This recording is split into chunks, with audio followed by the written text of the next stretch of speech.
I'm sorry that Knox County Sheriff's Office has to be involved in something like that. Even though it's before my time, before my administration, it still is a black eye on the Knox County Sheriff's Office currently.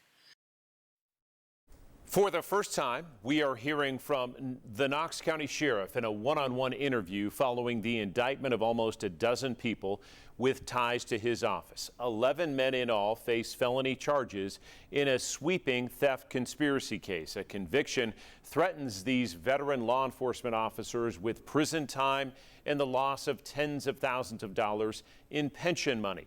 The indictments allege the crimes occurred starting in 2010 and ending some 8 years later, all tied to spending taxpayer dollars for personal benefit. The accusations include buying electronics and using on-duty employees for personal projects like home renovations. Now, the timeline ends when Sheriff Spangler took office. That's in 2018. And the sheriff noted that fact in his first statement weeks ago about the indictments, saying this in part: the charges appear to be tied to a years-long investigation that predates my election as sheriff.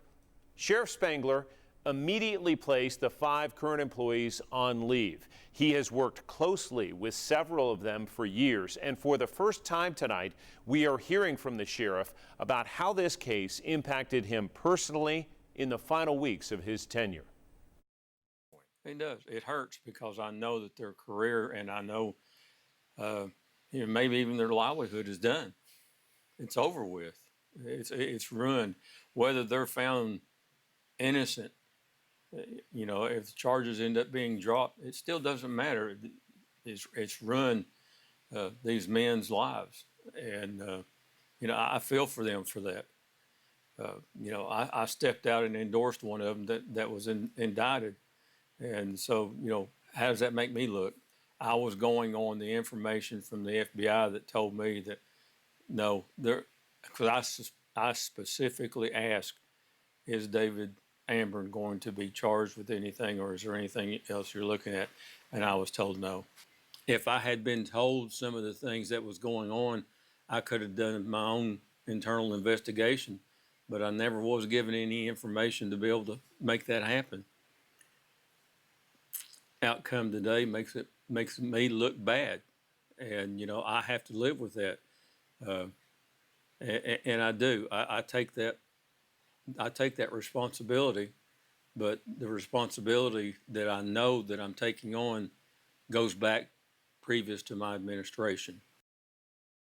The 11 men charged in the theft conspiracy aren't due for another hearing in this case until August. In addition to this case, we did cover a range of topics with the sheriff: his worst day in office, his best, his legacy, and his cancer fight. We plan to feature excerpts from our interview in the coming weeks. In his final days in office, Tom Spangler reflects on a law enforcement career spanning more than 4 decades.